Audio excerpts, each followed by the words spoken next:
सलाम दोस्तों आपको मालूम है कि ईरान इसराइल और अमेरिका की जंग के अंदर जो सबसे ज्यादा जो ईरान को नुकसान पहुंचाने वाला मुल्क है, एक तो इसराइल और यूएसए है जो ईरान को बिल्कुल डायरेक्ट तरीके से नुकसान पहुंचा रही है।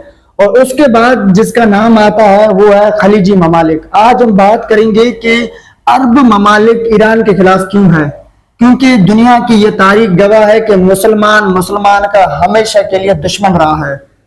अगर मुसलमान का दुश्मन नहीं होता तो इस दुनिया के ऊपर मुसलमानों की अच्छी खासी हुकूमत होती। आज हम जो बात करेंगे वो आप सुनकर हैरान रह जाएंगे कि सऊदी अरब का वली अहद जो है मोहम्मद बिन सलमान, वो प्राइवेट जेट के थ्रू यूएसए जाता है और वहां पर ट्रंप को जाके कहता है कि ईरान के खिलाफ वार जारी रखो। यानी खलीजी ममालिक को ईरान से क्या तकलीफ है, इसके ऊपर हम बात करेंगे। और कुछ ऐसे मुस्लिम ममालिक है जिसके अंदर पाकिस्तान है, टर्की है और अजरबैजान है। ये मुल्क जो है ईरान को वार से निकालने की कोशिश कर रही है, लेकिन अरब जो ममालिक है वो ईरान को दोबारा धकेलने की कोशिश कर रही है वार के अंदर। अगर हम इसके ऊपर बात करें तो हमारे पास 3 से 4 वजूहात है। सबसे पहले वजूहत ये है कि अरबों के पास जो है, जो खलीजी ममालिक है जिसके अंदर ओमान है, सऊदी अरब है, यूएई है, इनके पास सिर्फ पावर जो है वो पावर ऑयल का पावर है। ईरान के पास भी ऑयल का पावर है, यानी इन लोगों के पास कोई भी हथियार वगैरह नहीं है, इनके पास कोई भी पावर नहीं है। लेकिन ईरान जो है वो 20 सालों से अपने पावर को स्टेबल करने की कोशिश कर रही है। तो इस चीजों से यूएसए और इसराइल को बड़ा अच्छा खासा नुकसान है। और तारीख गवाह है कि ट्रंप के आने के बाद तकरीबन 3 से 4 मिलियन लोग मर चुके हैं सिर्फ ट्रंप की पॉलिसियों की वजह से। वो तो एक गैर इस्लामी मुल्क है, वो तो ठीक है कर सकता है, लेकिन ये जो अरब ममालिक है, ये मुसलमान ममालिक है। उन मुसलमान होने के बावजूद भी ये बार बार ट्रंप को इस चीज के ऊपर ले आ रही है, इस चीज के ऊपर उसको जो है वो एनालाइज कर रही है कि आप ईरान के ऊपर बार बार हमला करें।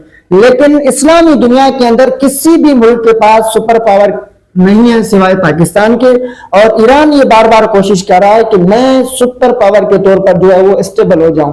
आपने कभी सोचा है कि पावर 2 अकसाम की होती है? एक तो पावर है आपके पास के पेट्रोल और ऑयल का पावर है, दूसरा जो पावर है वो है न्यूक्लियर पावर। यानी जिस मुल्क के पास already the power of oil है वो कभी भी न्यूक्लियर पावर नहीं बन सकता, लेकिन ईरान ये करने की कोशिश कर रहा है। जब ट्रंप से पूछा जाता है कि आप ईरान के ऊपर क्यों हमला करते हैं, तो ट्रंप कहता है कि वो न्यूक्लियर पावर बना रहा है। जब जर्नलिस्ट दूसरा सवाल करता है कि आप साउथ कोरिया के ऊपर क्यों नहीं हमला करते, तो वो कहता है कि उसके पास न्यूक्लियर पावर मौजूद है। यानी अपने पावर को स्टेबल करने के लिए हमें न्यूक्लियर पावर की जरूरत पड़ेगी। इस वार को 1 महीना तकरीबन हो चुका है, अभी तक जो है इस वार का कोई भी जो है वो मकसद नहीं निकला है। ट्रंप ने आज जो ऐलान किया है कि मैं 10 दिन के लिए इस वार को बंद कर रहा हूं, लेकिन मैं समझता हूं ट्रंप अभी भी प्लानिंग कर रहा है कि हम कभी भी अपनी पूरी कुव्वत और ताकत के साथ दोबारा जो है वो ईरान के ऊपर हमला करेंगे और ईरान को नुकसान पहुंचाएंगे।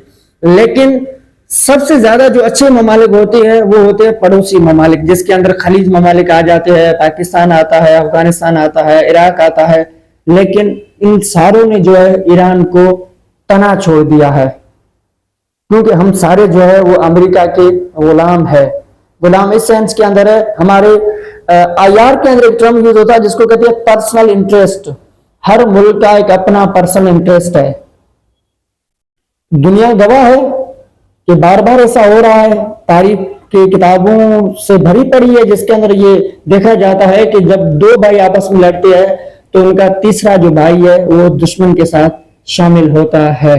तो ईरान को जो सबसे ज्यादा खतरा है वो खतरा था खलीजी ममालिक से। कभी भी यूएसए ये ताकत नहीं कर सकता कि वो डायरेक्ट ईरान के ऊपर हमला करे।